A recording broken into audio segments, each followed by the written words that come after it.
Hello বন্ধুরা, কেমন আছো তোমরা? আশা করি ভালো আছো। আমি আলপনা ব্লগ থেকে আরেকটা ব্লগে স্বাগত জানাই। আজকে শুভ জামাই ষষ্ঠী। সকল মেয়ে জামাইকে আমার তরফ থেকে অনেক অনেক অভিনন্দন ও ভালোবাসা। চলো, টুকটাক জোগাড়জাত হচ্ছে, তোমাদের বিয়ে দেখাই। দাঁড়াও, এই দেখো আমি এখানে একটু বসিয়েছি পোলাও। এই যে ও আর একবার বাজারে গেছিলো, বাজার থেকে এলো। চলো, দাদু পুজো করছে, তোমাদের একটু দেখাই।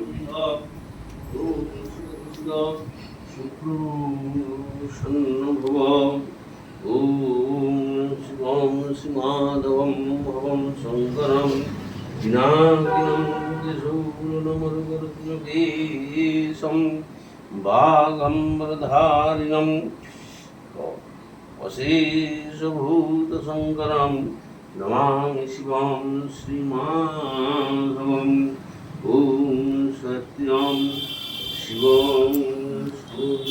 চলো পোলাওটা নাড়ি, নাহলে আবার জানোই লেগে যাবে। যে বাজার এসে গেছে, দেখো এই যে বাজার এসছে। মোটামুটি ভাজাভুজি, চাটনি, পায়েস এগুলো হয়ে গেছে। এবার শুক্তো হবে, মাংস হবে, একটু ডাব আনিয়েছি, ইচ্ছা আছে ডাব চিংড়ি। যে ভাই বাজার ঢালছে, আলুগুলো ঢালছে। ঠিক আছে, আমি একটু স্নান করে যাব পুজো দিতে। এরপরে আবার যেটুকু পারবো তোমাদের সঙ্গে শেয়ার করব। পুজো দিয়ে চলে এসেছি আমি। এই যে ঠাকুর ঘরে চলে এসেছি। গেছিলাম মন্দিরে, একা গেছি তো আর ফোন নিয়ে যাওয়া হয়নি। দাঁড়াও দেখাই। এই দেখো দাদুর পুজো হয়ে গেছে। দাদু শনিবার সিন্নি দেয়, সিন্নিটার এই ঘর থেকেই খেয়ে হাতটা ধুয়ে ওই ঘরে যাওয়া হয়, ওই ঘরে নিয়ে যাওয়া হয় না। আর এই যে আমি পুজো দিয়ে রেখেছি হলুদ সুতো টুতো। ওরা এলে ফোঁটা দেবো, দিয়ে আর একটু দেবো, ফলার দেবো। আর চলো দেখো ওর বাবা রান্না করছে, এবার আমিও যাব, কিছুটা করে দিয়েছিলাম। এই যে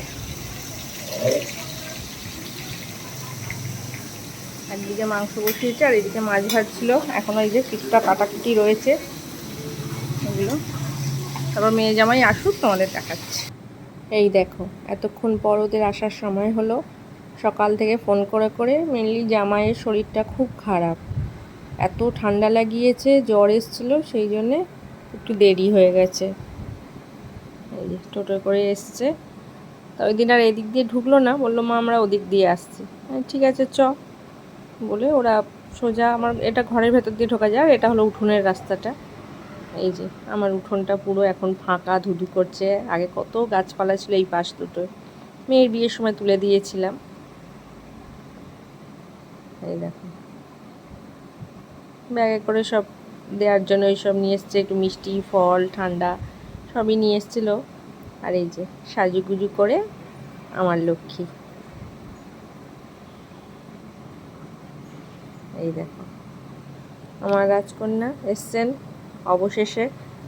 এদিকে মোটামুটি হয়ে গেছে, ওর বাবা কিছুটা করে দিয়েছে, আমি সকালে কিছুটা করে নিয়েছিলাম।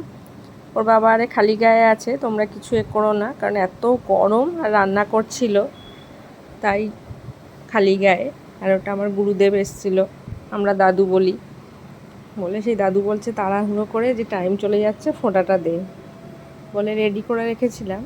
একটু হলুদ, চন্দন আর দই এই দিয়ে ফোঁটা দিতে হয়। দিয়ে ওই হলুদ সুতো হাতে বেঁধে দিয়েছিলাম। মা ষষ্ঠীর এতে পুজো করিয়ে নিয়ে এসেছিলাম। এবার ওদেরকে ফোঁটা না দিয়ে আমিও তো কিছু খেতে পারছিলাম না, কারণ জামাইকে ফোঁটা না দিয়ে তো খাওয়া যায় না কিছু, উপোস করে থাকতে হয়। মেয়ের হাতেও বেঁধে দিয়েছিলাম।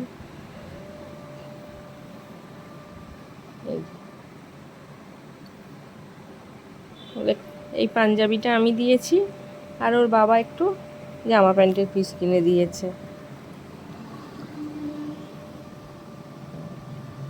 দাদু পুজো টুজো করে এসে বসে বসে খবর শুনছে। ওদিকে ভাই ছিল কাছে আমার, মানে এখানে আমাদের বাড়িতে, তো ও অনেক হেল্প করে দিয়েছিল, কেটে কুটে রেডি করে যতটা পেরেছে সব ডাব ফাবগুলো কেটে, নারকেল ছাড়িয়ে। আর একটু সামান্যই ফলার দিয়েছি, বেশি কিছু খেতে চাইছে না শরীর খারাপ বলে। সামান্য একটু ফল চিড়ে, একটু দই মিষ্টি, তাও পুরো খাইনি। আর এই যে একটু ফল আর ওই এটা হাতে তুলে দিলাম। দিয়ে আমি আবার ওদিকে রান্নার ওখানে চলে গেছিলাম। ওরা ঘরে বসে গল্প গুজব করছিল, রান্নার ওদিক সব আবার ওর বাবা অনেকটা করে দিয়েছিল, কারণ আমি গিয়েছিলাম মন্দিরে। আমি যতক্ষণ মন্দিরে গেছিলাম ততক্ষণ ওর বাবা একটু মাংস এনে মাংস মাছ এগুলো সব করে দিয়েছিল, ভাজাভুজি সব আমি কিছুটা করে গেছিলাম, ওই মিলেমিশে করেছিলাম আর কি। এই দেখো ওইটুকুও খেতে চাইছে না, খাইও নি জানো, অল্প একটুখানি এই যে আম আর একটুখানি মিষ্টি খেয়ে রেখে দিয়েছিল, খাইনি কিছু। আমি কিছুটা খেয়েছিল, খেয়ে আর রেখেই দিয়েছিল।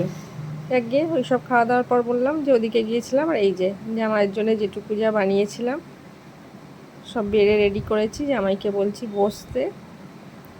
জামাইয়ের নাম ঋত্বিক, তা ওকে বললাম বসো।